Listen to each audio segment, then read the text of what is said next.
How's it going, everybody? Hope you're having a good night. Happy Halloween season. We got another stream tonight of Ben maybe coloring. We didn't talk about it, but probably coloring.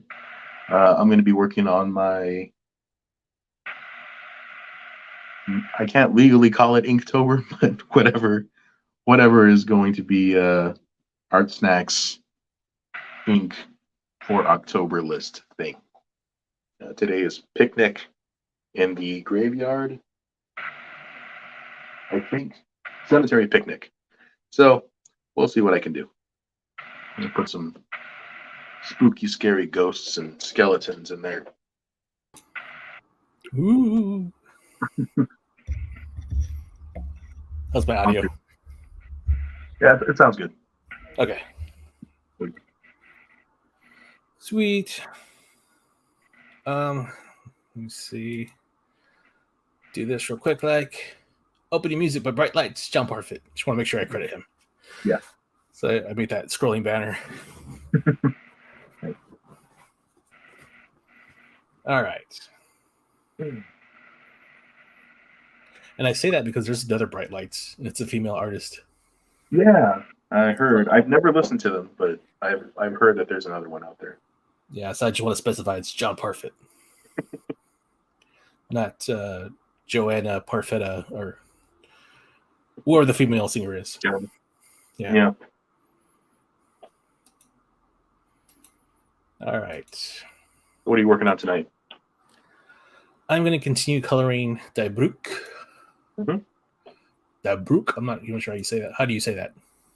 I say it Die Brook, but I'm not German, so maybe it's not how you're supposed to say it. Gotta say it like Arnold Schwarzenegger. Die Brook. Actually, he's Austrian, right? He's not German, but close enough. He's close enough, yeah. Yeah, same difference.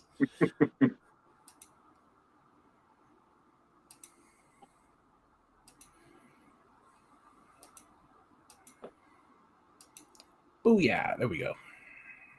All right. It's going to be your job to keep an eye on the chat in case anybody comes in. Okay, let me open that up then. Yep. All right. Got it. Got it open. Sweet. I'll try and check occasionally, but yeah, because it's on my phone. I won't be able to see what you're doing, but I can guess. I've seen that story before. That's fine. I've seen it. Alrighty then. Let's see, where do we leave off? So I wanted to talk a little bit about, because like this story specifically is very Lovecraftian. Mm-hmm. What stories specifically, I guess, would you say inspired this story? So it wasn't a Lovecraft story, honestly, that inspired this one for the first time ever. It wasn't a Lovecraft story. But I think well, at least not initially. There's a lot of From Beyond in this one, which is a Lovecraft story. Which is a Lovecraft story, but that came after like the initial concept, which was it came from two different, I guess, urban legends. I'm not sure if that's the right word for it, but the first one was Dyglocker or Dyglock. I'm not sure. Oh, the bell. The bell, yeah. Dyglocken, I think. Is it Glocken? Okay. Yeah, I think so. Okay. The bell, and we'll just stick with English. So the bell. English. So initially the idea came from a mixture of the bell and another one, which is called the Rat House, which is a real place there in Germany that was, I guess, supposedly used for like torture or something. I'm not sure exactly what it was used for, but nothing good. Not good things. Yeah, they didn't open a McDonald's there.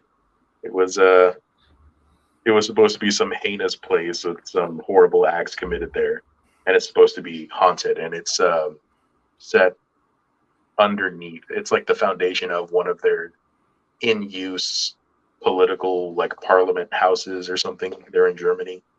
Hmm. But yeah, so for anybody who doesn't know what the legends are behind like the bell and the rat house, the bell is just a German, I guess, UFO kind of experiment. Uh, Whenever they would turn it on, or the scientists were working on it, in World War II, is whenever it happened. By the way, this isn't a recent thing. I say German scientists like maybe it's still happening. Um, We never know. I don't know what Dyson is up to these days. Um, but yeah, they in World War II supposedly were experimenting with a machine that could, I think it could levitate. It's been a while since I've heard the story now, but I think it could levitate and they would emit like a weird light and hum. And anybody that was near it and heard it or saw the light would get sick. Um, all of this nasty stuff. So the story goes that it disappeared while I think the building was under attack or something, and it was never recovered. Uh, so I thought, oh, that's interesting. Like what if I did a story like with a machine like that? Like they were building a machine, it did something horrible. Um, that kind of stuff is just really fun to dive into and tell a story about. So that seemed like a good idea at the time. So I started writing a story like something like that. I had that idea kind of floating around my head. Then I heard this other story, and both of these stories, by the way, come from bedtime stories. Uh, we used to listen to those a lot a few years ago, and they got some really interesting stories on there. It's like a podcast. I don't know if they Did actually you have a did you know podcast that now. they teamed up with Mr. Ballin? Did they really? Yeah, they're part of his production company now. He's starting to, Oh, to that's cool. promote them. Yeah, he's starting to promote them, like Mr. Ballin Media or something like that. Yeah, good for them. Yeah, He's a good storyteller too. he is. And yet, like the story of Locke and is like one of the conspiracy theories, or not the conspiracy theories, but one of the theories about the incident at Kecksburg was that that's the bell. Yeah, it's shaped very similarly to the way that the bell is described. Yeah, it's like one of the theories was that the scientific commander that was in charge of Die Glock escaped in it. Like it was like a time machine, space traveling type ship or something, and that he crash landed in Pittsburgh, Pittsburgh, Expert, yeah, or Kecksburg, Pennsylvania. Sorry. yeah, So yeah, that's pretty cool. yeah. So yeah, it's a really interesting story to go down and kind of suss out some like little tidbits that is connected to this other stuff, like the incident at Kecksburg. But yeah, so there was that story, and then the other story was the Rat House, and the Rat House, that's more of an urban legend. How it was discovered that it was haunted and stuff like that. But the story goes something like um, there were these, I guess, excavators or something like that after the Second World War. They go into the Rat House to figure out like what can be salvaged as far as like the structure goes, because they're going to start building on top of it. So they go in there, and it's like 9 men or something like that, and they go in and find out that like the lower levels have been completely flooded with water. Uh, they start experiencing some weird stuff like on the upper floors of it, but as they go down, they send some divers underneath the lower floors or whatever. Um, and they say they see like some weird things down there. There's supposed to be like people with animal heads sewn on their bodies, strapped to chairs underwater, but they're still alive. Creepy. I don't think I've Yeah, heard this story. you haven't heard it? Uh-uh. It's a good one. Check it out. But I remember thinking like, oh man, that would be super creepy. Like that would suck if you were in that place and you were a spy or something. You were stuck there, and maybe like there was a team trying to get you out. For some reason, they were trying to save like a prisoner in there, and the place is haunted. I was like, oh, that sounds like a cool story. Yeah. And then, and then I just kind of combined it with the other story. I was like, oh, okay, well, what if this is kind of like the alternative or ulterior motive of the team to go in there, because nothing's truly altruistic enough to just save one of their own. They need to, they're being sent in there to look into this other technology that's being created. So that's actually the where the idea came from for Die Brute. That's really The story cool. is, yeah, the story is that there's supposed to be a spy that went missing or stopped making contact with the U.S. military, so they send in a group to extract him from where they think he was being held prisoner. But the real motive for them being sent there is for one of them to bring back the technology that they're supposed to be working on at that location. The spy was actually there to bring back that technology, but since he went missing, they're going to send somebody else to do it. So yeah, that's kind of the setup for the story. They're going to go there, find out that it turns out there's some horrible things in that place, as you can see from some of the panels going on here. That's pretty cool. I like that. Mm-hmm.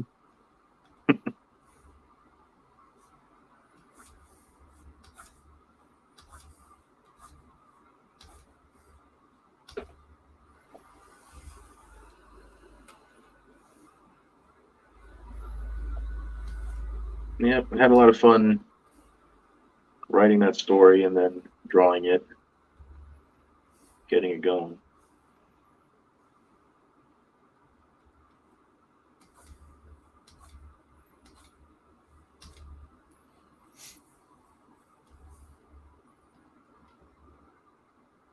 I will say also the part that you were talking about, like if it came from a Lovecraftian story or maybe or something like that. The technology, the way I drew stuff, I was like, that's got to be more Lovecraft than anything else. Is the way he described the machine and From Beyond. From Beyond is one of my favorite stories. It's a short story, but it gets the job done, man. It's a creepy story. Yeah, it's a great like both sci-fi and horror like balled up in one. Yeah, and kind of like a murder, like suspense, because that doctor's crazy. Yeah, it's like a thriller. Yeah.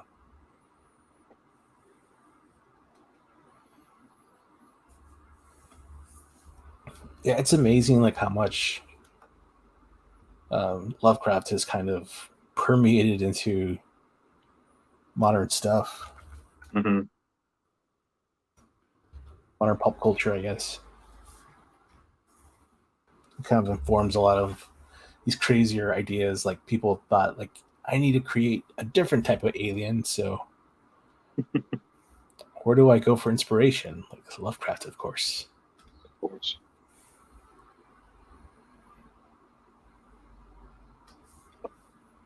What's some of your favorite Lovecraft-inspired media, I guess? Whether it's games, comics, books, movies, music. Yeah. Games, it would have to be The Sinking City, I think is what it's called, or Sunken City. Yeah. That is a it's probably the closest thing I can imagine to what a Lovecraft world would look like. Or just feel like in general, because it's like Silent Hill, but it's Lovecraft mythology. Yeah. So I enjoyed that game pretty. I think it encapsulates what I want. Yeah. Still haven't played that. Yeah.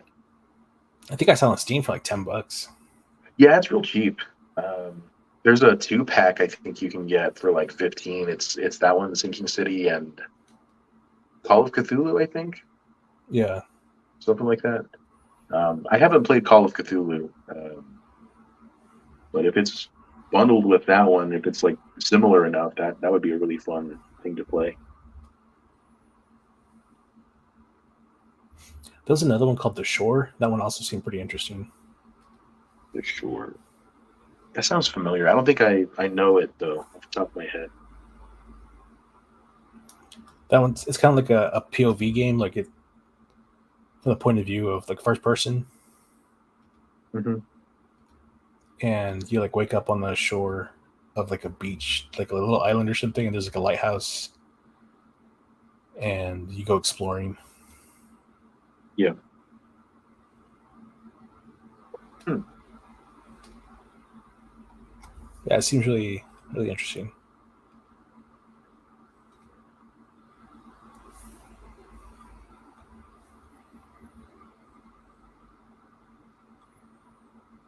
So yeah, for games, I'm trying to think. For me personally, I think finding some of the Lovecraft stuff in what's it called, Fallout 4 was fun because I wasn't expecting it. Oh yeah. Yeah, like I remember them putting stuff in Skyrim, Hmm. but yeah, I thought that was pretty cool. Okay. I And didn't know that. yeah, and I'm trying to think like, and then as far as movies go, what's your favorite Lovecraftian movie or Lovecraft inspired movie? Hmm. I don't know. That's a good question. Because like my favorite horror movies, you could say, are probably similar to like a Lovecraft story, but I wouldn't say they're Lovecraft inspired. Like The Thing, that seems like something Lovecraft would write. Right. But I wouldn't say that's necessarily Lovecraft inspired. Um, Event Horizon also seems kind of Lovecraftian, but Yeah, well, I mean, they're not based on Lovecraft books, but they could be inspired by Lovecraft. right. I think the thing really is inspired by Lovecraft, Yeah. but that's just me. I think that's got to be one of my favorite horror movies. If not my favorite is The Thing. John Yeah, Carpenter's The Thing. because have you ever seen the original, like The 50s or 40s one? the thing from outer space? I think that's what it's called. Yeah. No, I haven't seen it. It's a plant monster or something, right? It is, and it's like it's standing upright like a person, and it's not like it doesn't look as strange or as odd or as I don't know amorphous, I guess, um, as it does in the '80s or '90s movie. Is it '80s? Yeah. Oh, the '80s, right? Yeah, it's 84, I think, something like that. Early Yeah, 80s. Um, yeah, that is probably one of the things that made it so cool is like it wasn't a man shaped. It's not a humanoid. It's a thing. It's just weird stuff slapped together. yeah. That's what made it so scary for me, I guess.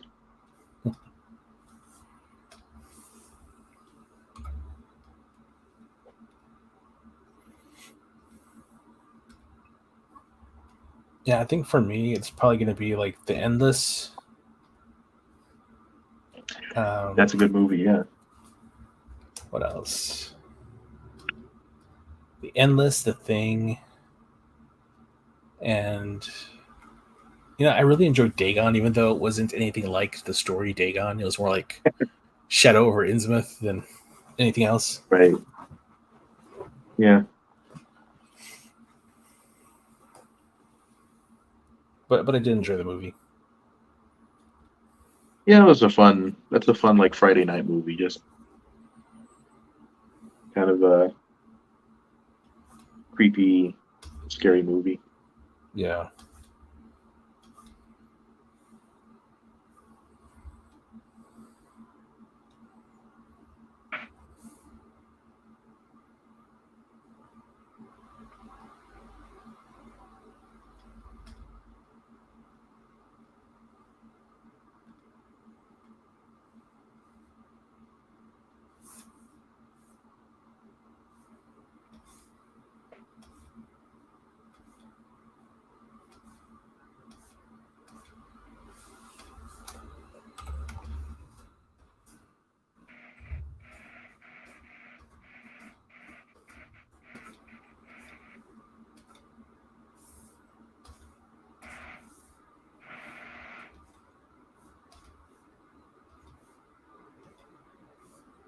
Have you ever heard Lovecraftian metal? No. Have you? I have. It's not bad, Nice. So as far as metal goes. what makes it Lovecraftian, I guess? Because I can understand the visuals of Lovecraft, but what about how do you translate that into audio? I'm guessing it's just the lyrics because maybe they sing about like what is it, relay, Tentacles. where Oh yeah, yeah. little squiddies.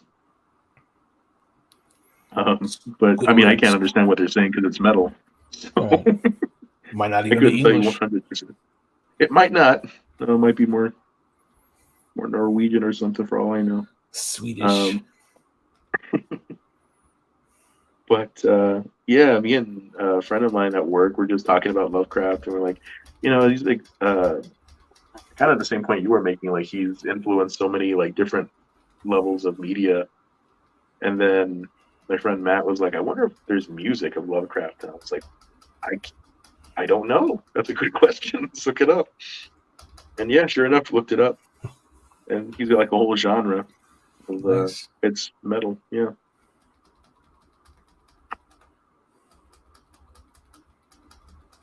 sure, it's very nihilistic.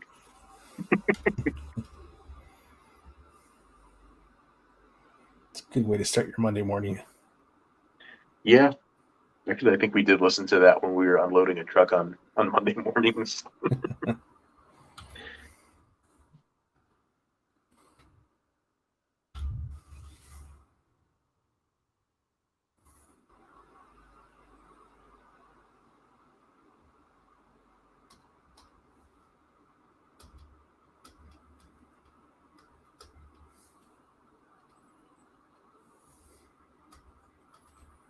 As far as music goes, I really like. And I don't know how intentional it is, but I feel like Lord Huron has some interesting lyrics and sounds. I don't know. Yeah,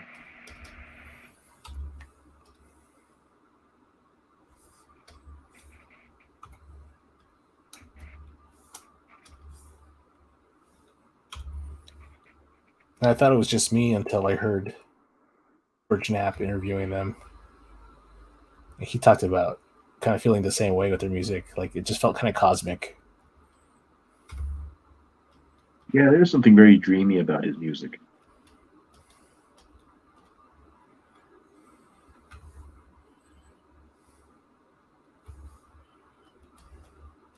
Even the lyrics of his or titles of his songs, "Lost in Time and Space." Yeah.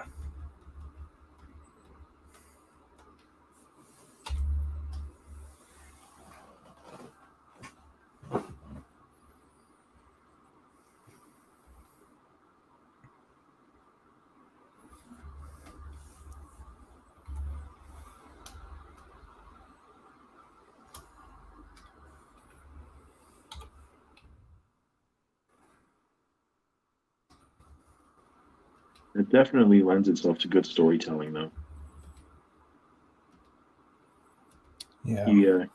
He's able to paint a picture with his music.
What about TV shows?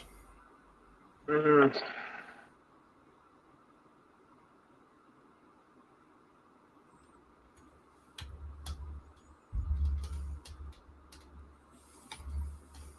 I don't know. TV shows. I can't think of any right now that would be a good fit for that.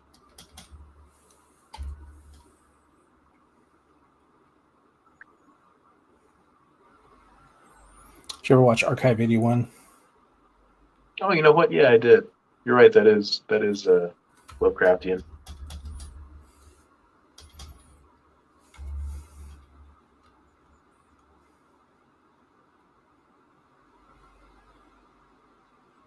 That was an interesting story. I wish they had kept going with it. Yeah, me too.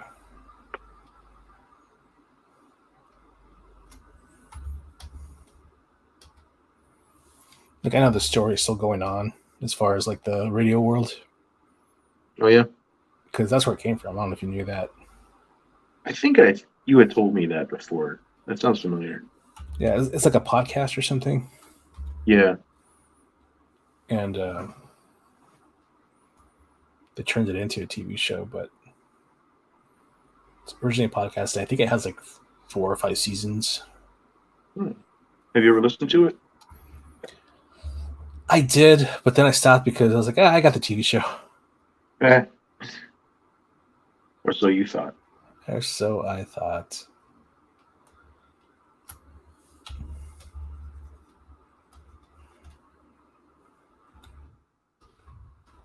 The BBC just put out a another season of their radio drama where they modernize Lovecraft stories.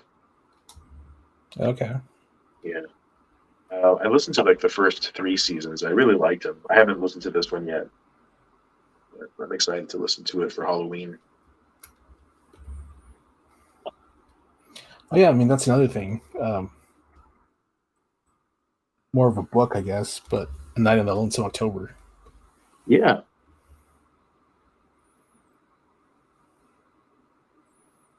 My Halloween tradition.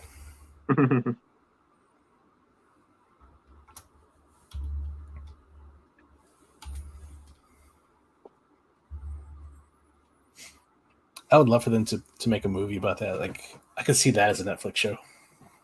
Yeah, that would definitely have to be a miniseries. I don't think they could do that in a movie and do the book justice.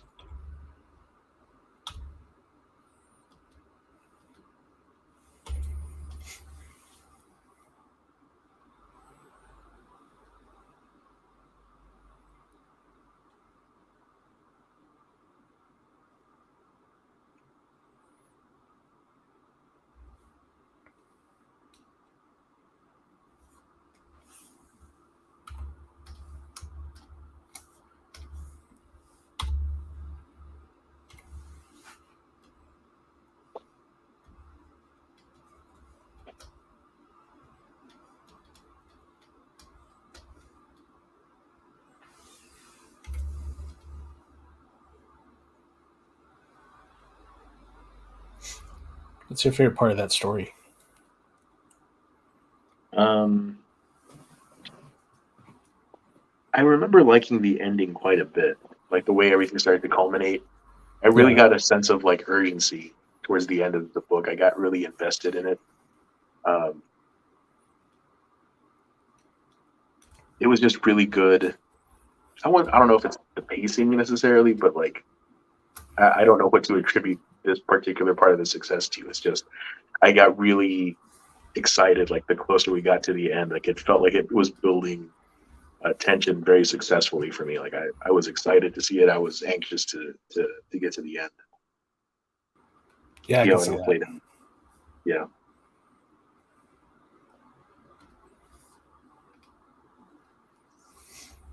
Yeah, you really did a good job of building out the tension, and Yeah. leading you up to the big finale. I thought it was just a crazy cool idea. Like, I don't know how he thought of that. Like, to get all of these, and not just monsters, not just like these.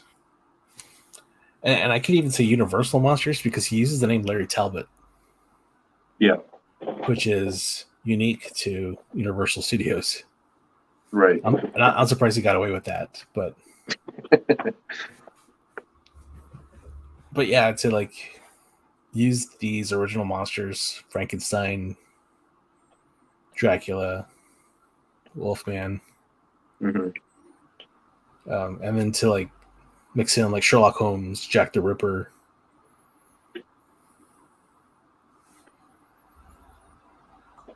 That was a very interesting way. It's almost like League of Extraordinary Gentlemen, kind of a feel of like these huge names, these icons interacting with each other.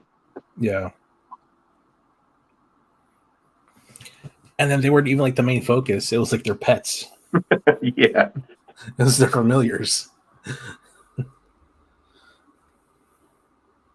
Which that's like a whole other level of challenging too, to write from an animal's perspective.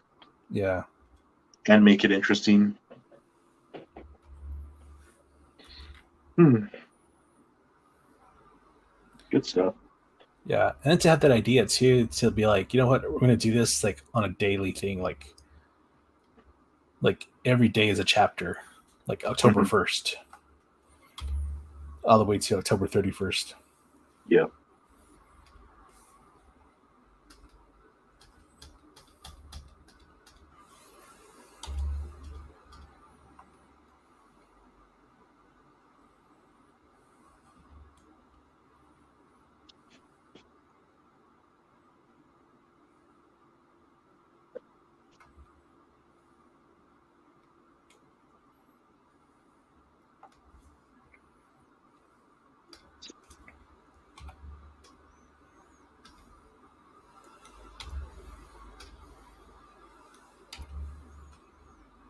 Brilliant.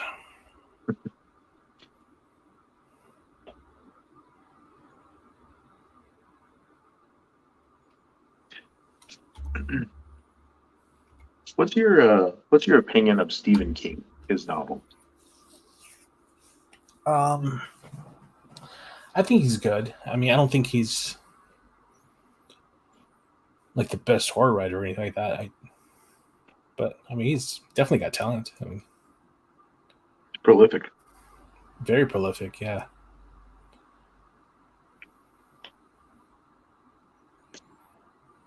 I got respect for him. He came up with some interesting creatures. Yeah. Like It. Yeah. Shining was a great story.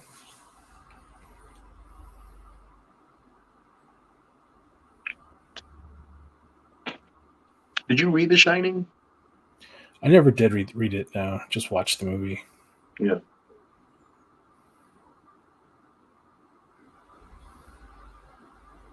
Stand By Me. Yeah. Just classic movies. I never did watch Christine. The car one, right? Yeah. I did like Firestarter. Mm-hmm. That was less of a horror, more of a sci-fi thriller, I guess. I don't know. Mm. In a sense, because it's a girl with psychic powers, so. Yeah.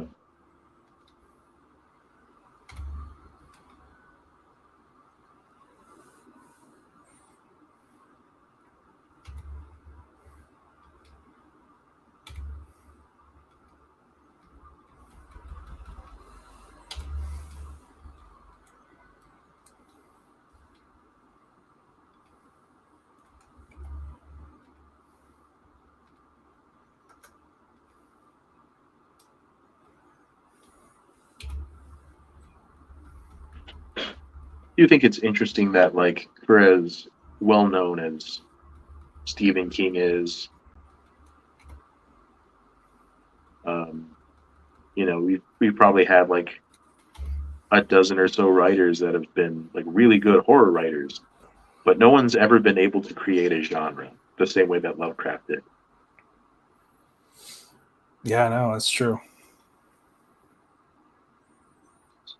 And even then, like whoever like tampers with Lovecraft, they're not very successful at it because we have this tendency to break it because he was very nihilistic, Yeah, and there's usually like no hope with the characters. I mean, there are some stories where the characters fight back and survive, but it's rare. for them, very rare. For the most part, it's just like this terrible thing happened, and there's these large creatures that exist, and they're ancient gods, and there's nothing you can do about it, and they don't care about us. And if they decided to, they could just kill us.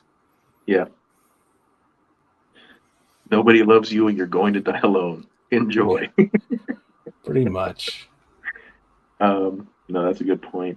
One thing that I found like really interesting about the way he built his universe or his mythology is that it's centered around the antagonists, not the protagonists. Like it's really rare that they are either mentioned or appear again in another story, the protagonists.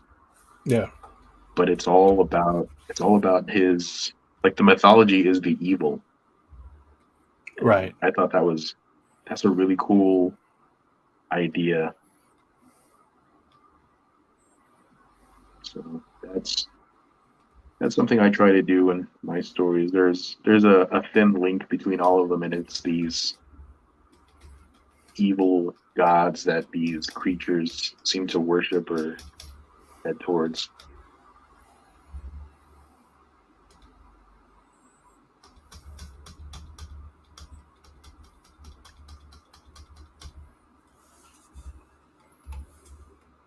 Yeah, I think that's like the right way to approach it, where it's like the protagonist, the people who represent us, they're nothing.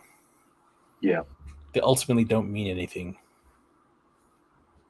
very temporary. The only thing that lasts is the evil. The evil, yeah. Very true. I like that. That must be like one of the reasons why I really like Tree of Life, Yeah.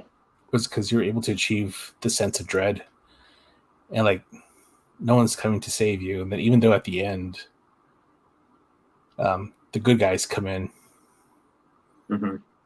they really don't save them because one guy got his head cut off, the other guy walks into a fire to die, and then the third one's insane, Yeah. peels off his own Yeah. You face or rarely come something. back from that. Yeah, Yeah.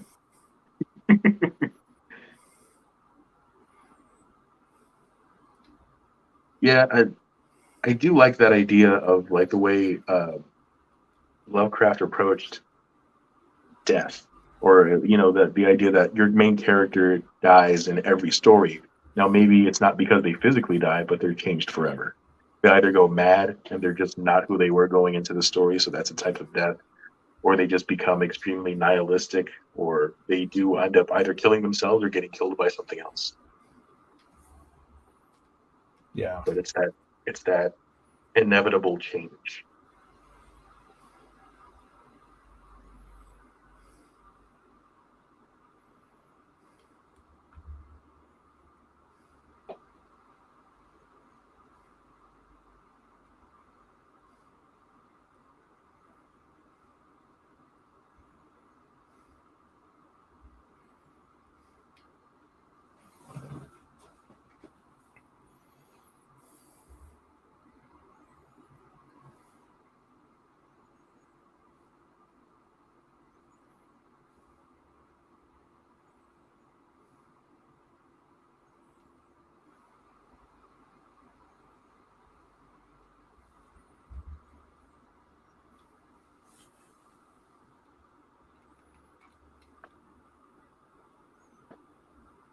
Hmm.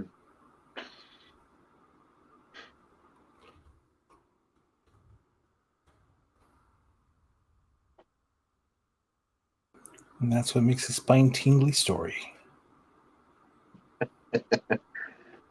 It sure is. His name was Tom, right? Tom Tuttle, Yeah. the guy that did the review. Yeah. If you're watching this, Tom, thank you. I appreciate it.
Do you have Tubi, the streaming service? I might. I just haven't looked for it. Hmm. Why? I was gonna say there's a lot of like Lovecraft movies on there, or at least there was at one time. I don't know if they're still on there or not. But there's movies that I didn't even know they made. Existed. Yeah, like apparently there's a movie called Cold Air, which it's a creepy little story. Oh, really? But Is it based on that short story that he did? yeah, it looks like it because there's an arm reaching out of a tub, and I was like, oh, Nice. that's definitely the story. But I couldn't tell you if it's any good because it's on Tubi. Yeah. So Yeah, I know they did a short story or an episode on that on Night Gallery. oh, did they really? That's cool. Yeah, I did see that one. How was that? It was pretty good. I really like Night Gallery. I'd like to find it and watch all the episodes because I know he also did a Pikmin's model episode, Oh, yeah, that's cool. but and I stayed up to watch as many episodes as I could of Night Gallery, but I just never caught that one. Mm. Pikmin's model. What a creepy story. Oh, did you watch those short films that I sent you? The Alter? Yeah. No, I still haven't watched those. Man. I know, right? I did watch the other one you sent me though, the Peanut, Peanut. the Peanut Theory. No, Technique.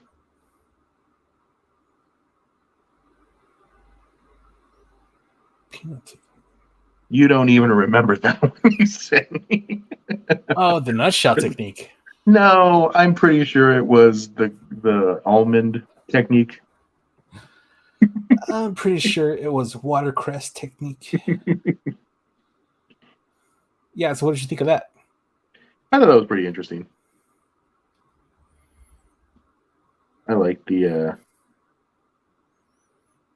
idea of it, like the idea that like you have most writers have a situation, not a story. Like that part in particular, like stuck out to me. I was like, oh, that's a good point.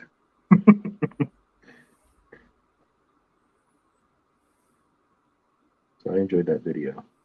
Yeah.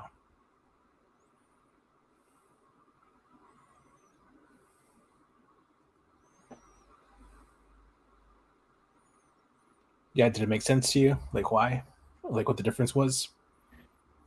It does, yeah, it does make sense.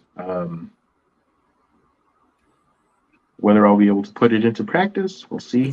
But like that's my issue though with like a lot of these writing videos. Like I love Abby Emmons and stuff like that, but it makes sense to me in the time. It's like going to school and the professor is like, "This is how you work this problem." Like, yeah, that makes sense. And then you go home and you try to work that problem, and it just doesn't seem like the same kind of problem. Yeah. So it's yeah, I'm not really sure what the workaround is for that, but it makes sense enough. But I get stuck still.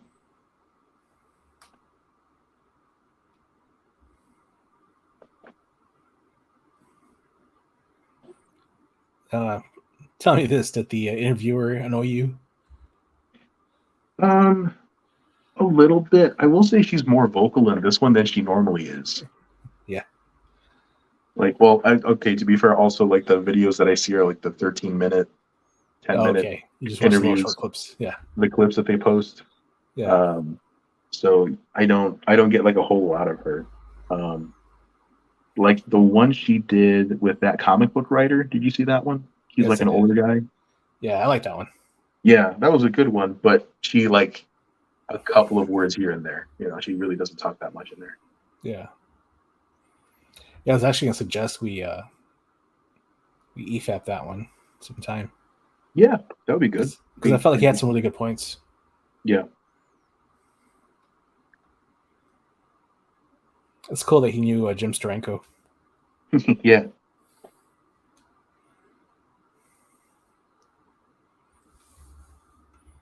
Talk about like he's dead already. I don't know if he's still alive or not. I'm pretty sure he's still alive. Yeah. I think I saw a post about him a couple of days ago. No. I met this writer that she interviewed. Oh, this guy. Yeah. No. I. You know what? I don't know. I'm not going to say. Because he very well could be. He was good close. He was on the doorstep. No, it's a terrible thing to say. Pulling into the driveway. He made his reservation. Yeah. He doesn't watch us. He doesn't care. Do you remember his name? I don't remember the name off the top of my head. I don't. I wasn't familiar with him. Yeah. I'll be honest. I didn't know who he was. It's probably a legend for all I know. Probably. I probably got something he's worked on at some point. Yeah.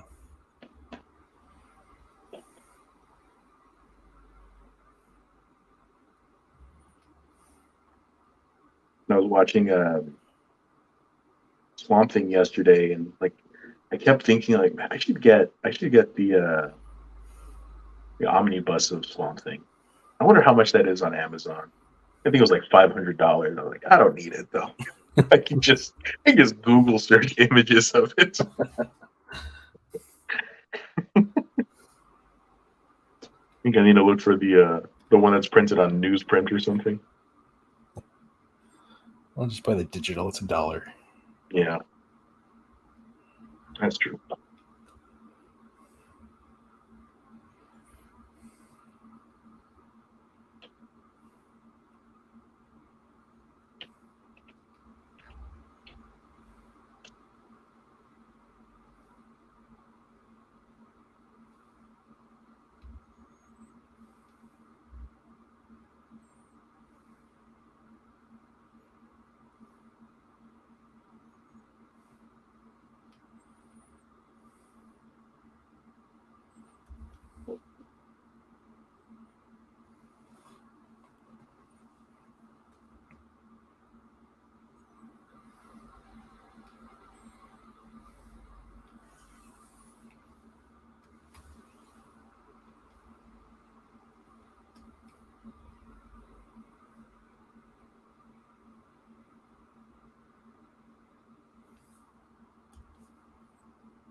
How's that panel coming?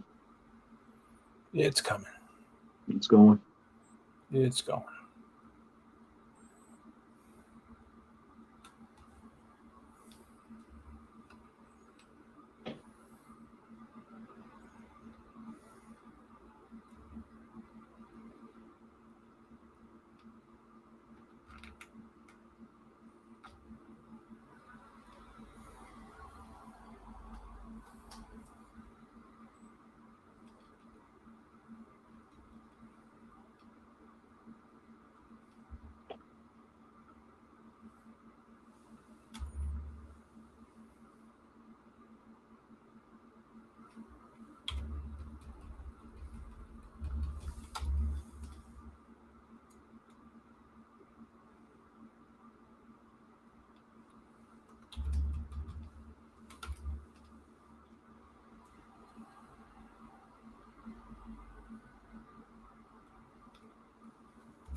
So, what do you think you would have trouble with as far as what you talked about?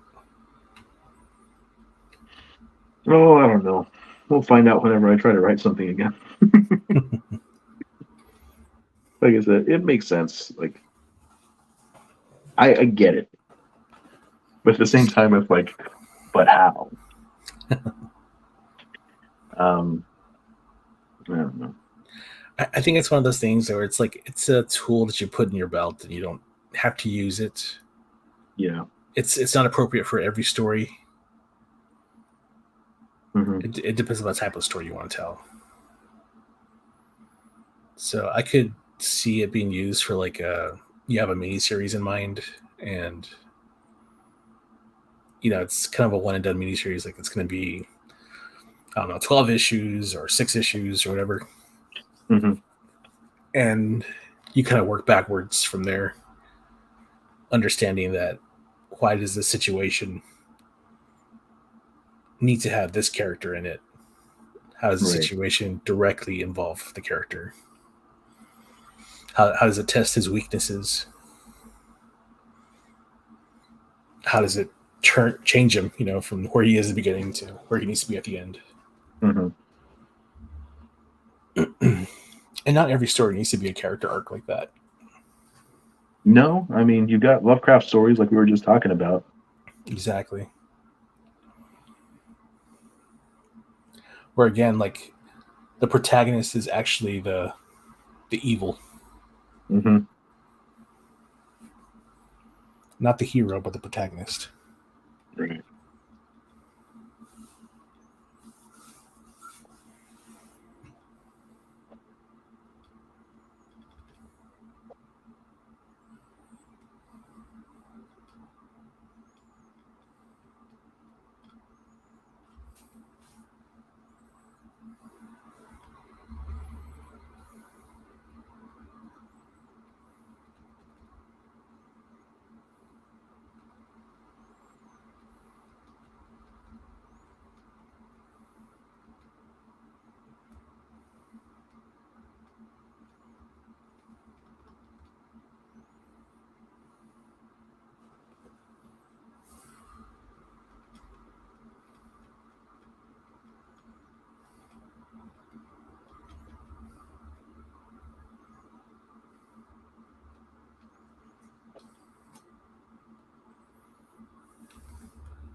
What for you do you think is the hardest part of writing a story that is ongoing? Hmm.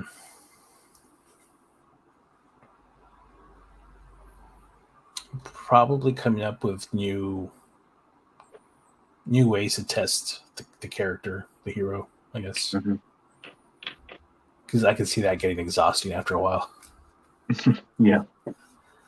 But it also depends. Like if you're talking about like I can do story arcs, then I could probably go for a long time. But Mm. if you're talking about like every issue is a new episode, Oh yeah. a lot of one and dones, Hmm. that would be tedious. That would be tiring.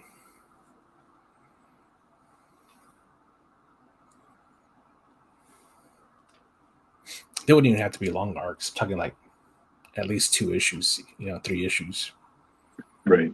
Kind of like in the old days, like when we would read, Amazing Spider-Man, you have like Cardiac for these next 2 or 3 issues, and Hmm. he was the villain that Spider-Man was fighting. And then Venom will show up for like 6 issues or something, Right. like Maximum Carnage. But like that, I think that would be fun. But if you're talking about like every issue needs to reset and start over again with a new problem, I think it would just become too formulaic at that point. Yeah, a little too repetitive. Yeah.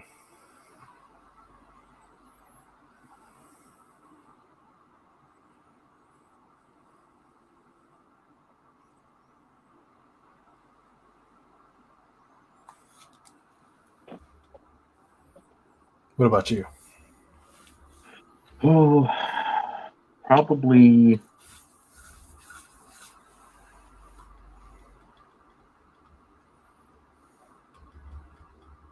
Hmm, I don't know what the hardest part is. Like all of it's hard for me. You know what I mean? Like Yeah. it's a challenge. It's rewarding. It's a rewarding challenge. Like it is finishing any project. Like you can once you do it, you're like, I did it. I never want to do that again. But then that Yeah. itch starts, and you're like, I no, I want to feel that again. I want to be able to know that I can conquer it. Um, but as much as I do enjoy it, like a lot of it, most of it, I think is difficult for me. Like the easy parts are like getting inspired by something, but it's Yeah. that putting the work into it to sculpt it into what you know it can be. Um, and that can be anything from character development to you know good pacing, like solid pacing. Like you want to get all to all of like the action important stuff, but like you've got to slow down and make sure that you care about the characters first before you put them through all of this stuff.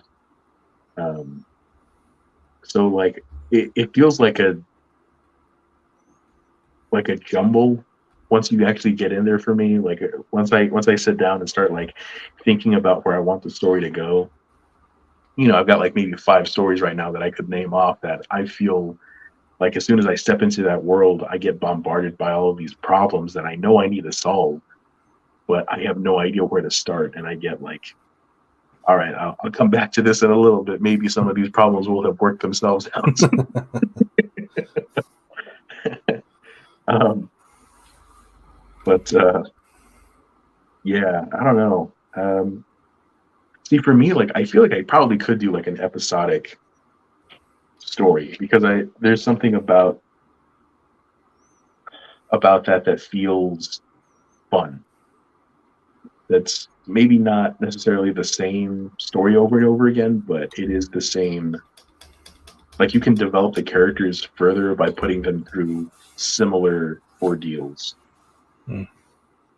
You just alter a couple of things here and there, but uh, one of the projects I think I had told you about is like these characters who it's going to feel more like a sci-fi Flash Gordon serial where like it's you've got to fight aliens on this planet that are Lovecraft creatures or something, aliens on this planet the next week that are, or the next issue or whatever that are vampires, space vampires or something. Yeah. And it just it's a fun adventure comic, and you can keep developing your characters by like different different types of problems, but it is a little bit formulaic. It's a little bit like well, what's the creature of the week this year or this month or whatever, Right. the flavor of the month. But it's you still got your B story in there to develop your characters and push the overarching story forward.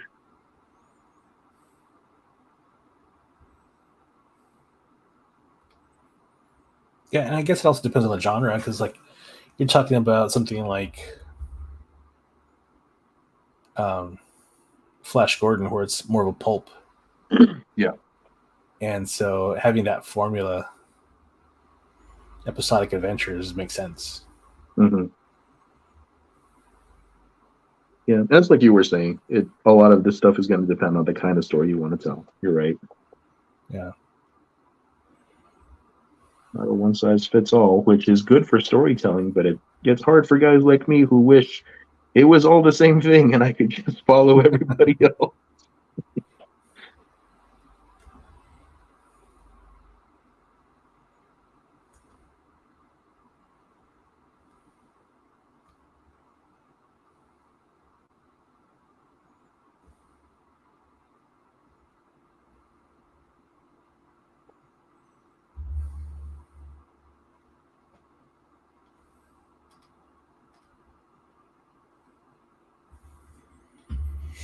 Think you'd ever be interested in writing Little Jack? Maybe a story here and there, but um, I don't know.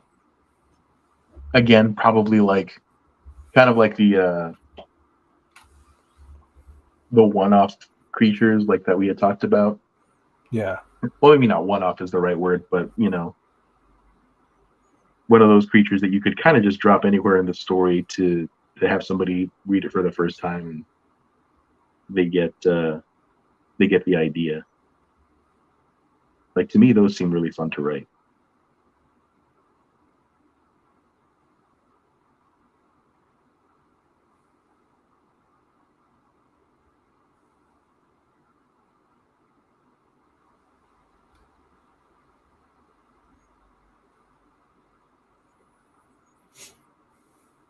I'll tell you what, you can take us to the next 9 issues after I'm done. We'll see.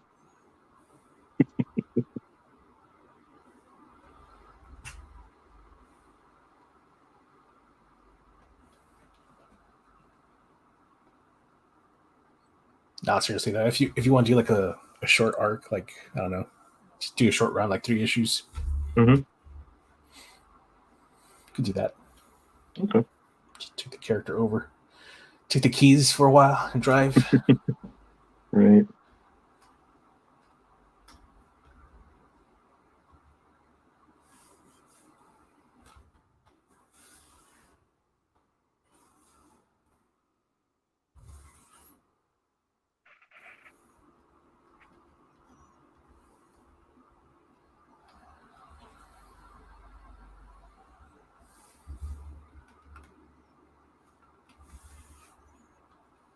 I always feel a little bit odd writing for characters that I didn't create. I don't know if you go through that too, but like there's a sense of like playing with somebody else's toys and you don't know if you're going to play with them correctly. Yeah, but I mean, it's like when you and I talk about like what would we do with Superman, what would we do with Spider-Man. Yeah. There's like certain things that about the characters already that are evergreen. These are like things about the character that will never change, and so long as you know what those are, you stay within those parameters, you'll do the character justice. Mm-hmm. But like I said, with Little Jack, we're still developing him. He's not fully formed yet. He's still Yeah. Play-Doh. So I think it would be cool if you were to come up with some stories for him. Put him in some kind of gruesome situation. Yeah.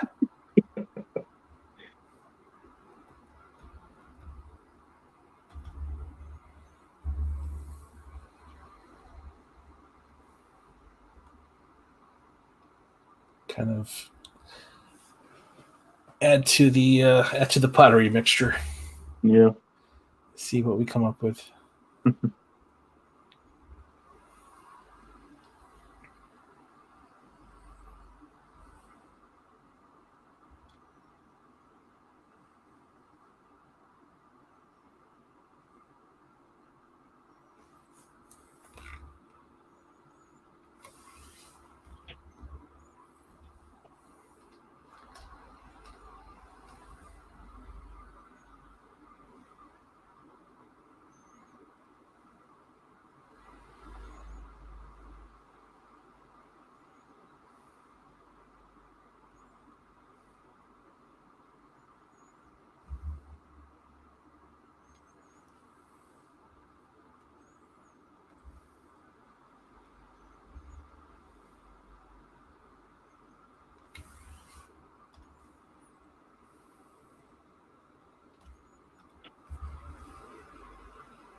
Yeah, because I mean, you came up with a lot of the villains, anyways.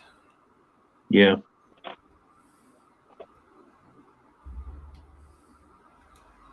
I did have fun with that part.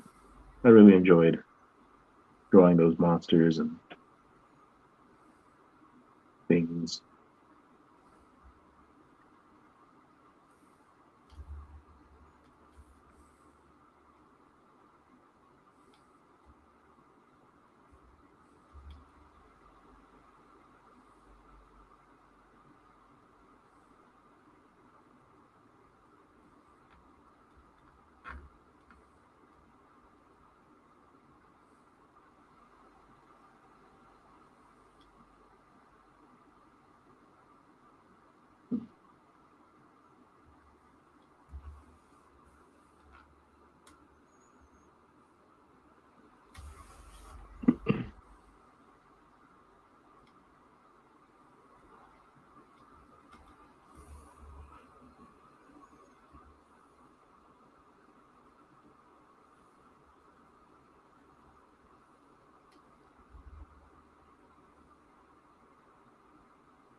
I feel like this month has gone by so fast.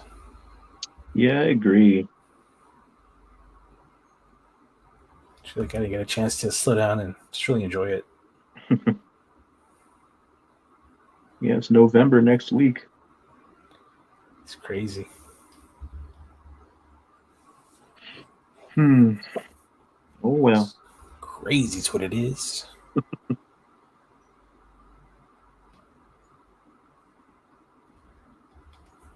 I think I kind of expected as much whenever I do like an ink drawing a day. I've got like a deadline on me. It does tend to go a little faster on me.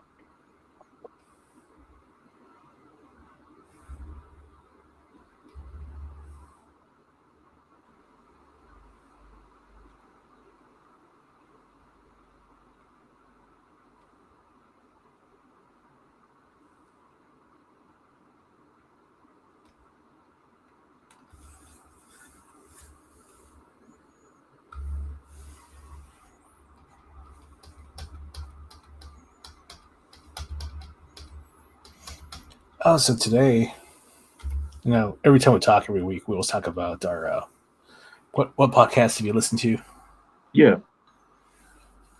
So today I was re-listening to the episode Belief Hole where they talk about the which is the very first episode I ever listened to of Belief Hole. Um, Stardust Ranch, Yeah. and they mentioned a ranch on there called the Bradshaw Ranch. Mhm. Have you heard of this? I have heard of it. I looked into it, but Terry Bradshaw owns a ranch and it complicated my research.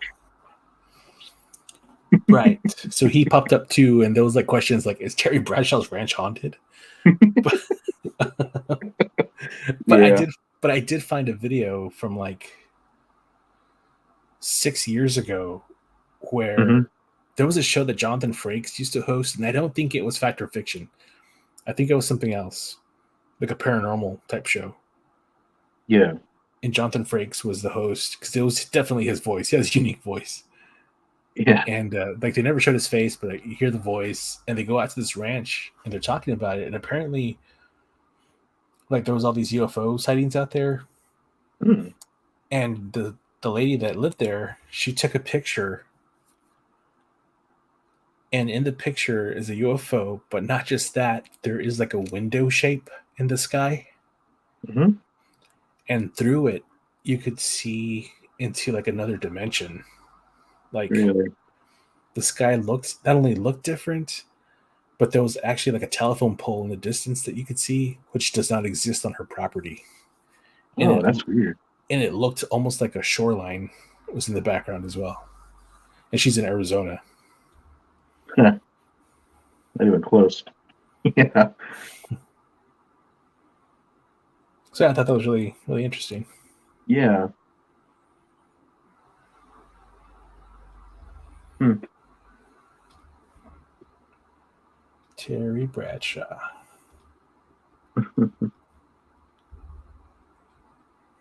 Yeah, I think I looked into it after I heard that episode of Belief Hole where they talk about Bradshaw Ranch. But yeah, whenever I looked into it, I did not find much on it. It was a couple of YouTube videos. I don't think I saw that one that you're talking about, but I saw this guy who was planning on going out there, but he hadn't gone out there yet, and it was like 3 years ago, which I guess at this point is 4 years ago. Yeah. And then I saw another guy who basically was talking about the same stuff that Belief Hole was talking about. So I didn't get much out of that search.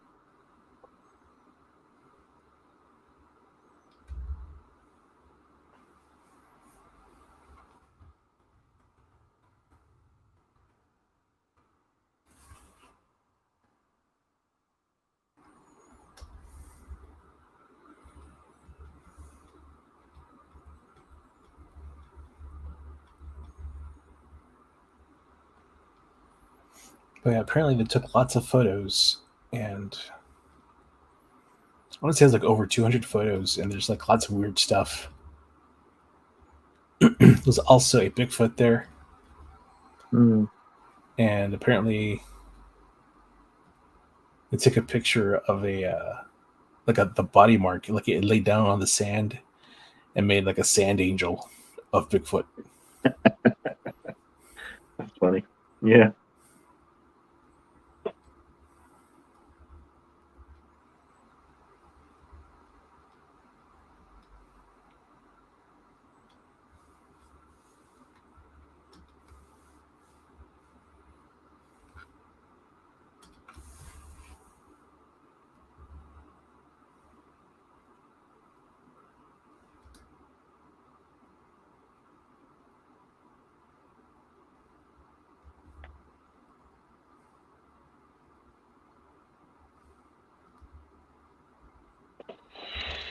Hmm.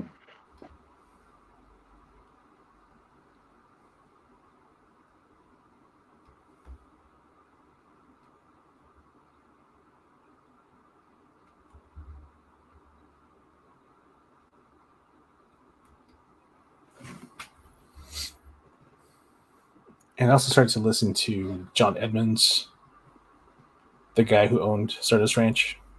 Mhm. He did an interview with Tony Merkel. Oh, really? Yeah. And after listening to him, I don't believe his story now. It's disappointing No. because I don't. Why is that? He's so full of himself. Hmm. And I kind of like have trust issues with people like that. This guy talked about how when he was like 8 or 9 years old, some guy walked up to him when he was on a school class field trip and asked him, "Are you John Edmonds?" And he's like, "Yeah." And he's like, "I just want to shake your hand. You're going to be very important." And then walked away from him. And then later on, oh, zoom in here. Later on, he ends up talking about how he went to see the Beatles when he was like 6 years old. Like the babysitter took him, and he got to meet John Lennon. That their eyes met, and he just felt like they looked into each other's souls for a second or something. Yeah. I'm like, man, this guy, I don't know. And then whenever John Lennon was assassinated, whenever he was murdered, that he happened to be near the area. He was just 100 feet away from him when he died. 100 feet. Yeah. Wow. So, I mean, I don't know. When a person starts talking like that, I don't know, I got red flags. No, I get it. A self-aggrandizing person is usually some kind of habitual liar. Yeah. Like he's trying to make himself sound really important. Mm-hmm. So that was disappointing because I really wanted to believe the stories. Yeah. And there might even be some truth to it, but just not a lot of truth. Yeah.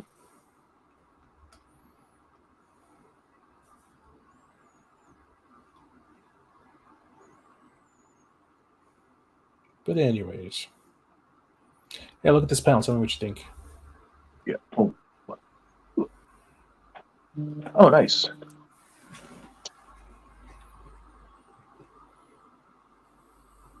Look all right.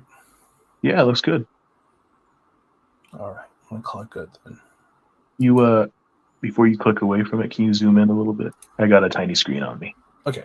Any place in particular?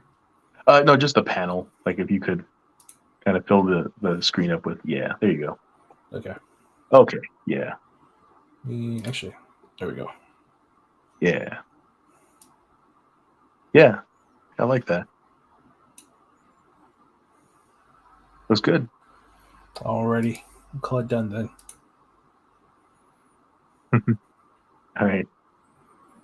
There's the page. That page. Looks good. Save that.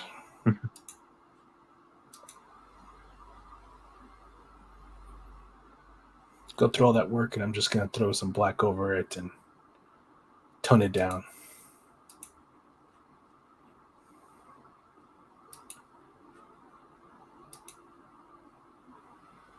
go. Next, Beish.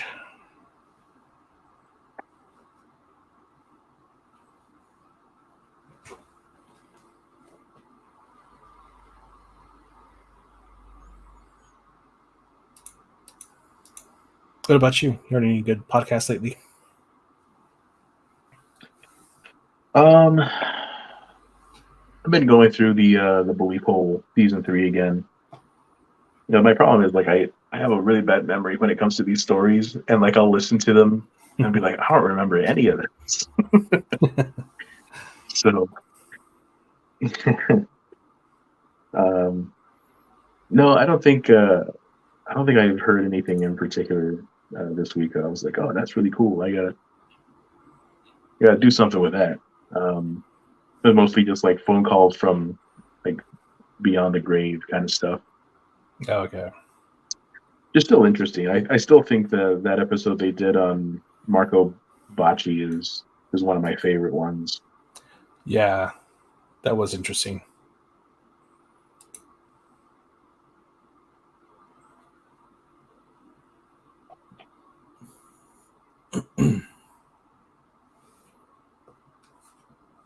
Is that the one where they talk about the Skull Society? Skull and Bones? No, I don't think it is. Not Skull and Bones. The And- skull. The skull. Oh, Skull, yeah. Yeah. Yeah, I think it is. I think they do talk about them. Because they're the ones who were communicating with ghosts and have the ectoplasma and all that. Yeah. Yeah, and they were supposed to make an announcement that was supposed to be like world shattering crazy stuff, but like it never came. Yeah. So that was like 3 years ago now.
Have you met a lot of people that that do that? They kind of lie a lot. They kind of make themselves seem Bigger than they are. important. Yeah. Not a lot, honestly. And Yeah. usually those types of people are the types of people I stay away from. So I'm not sure. I mean, I might have forgotten them if I did come across them. Yeah.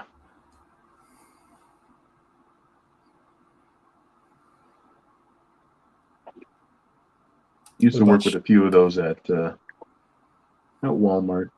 Oh yeah. Yeah. They would take like a couple of weeks of vacation and then come back and say they were in witness protection. because they witnessed something with the mob. Wow. It's pretty crazy. Yeah, like at least try to make it believable.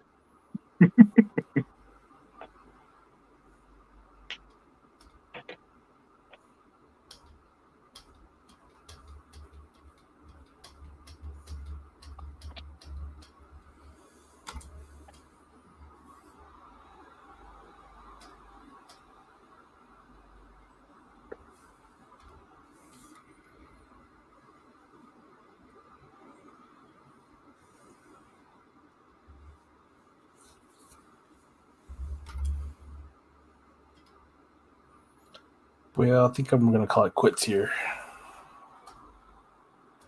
Yeah. Yeah. I've run out of steam. All right. My brain is fried.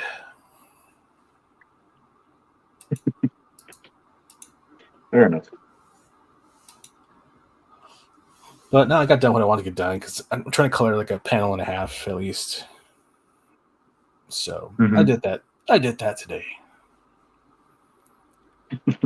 Goal achieved. That's good. And they came out well too. Thanks. Yeah. Did you see the whole page? I guess. Yeah. You want to put that on full screen again? Yeah. Very nice.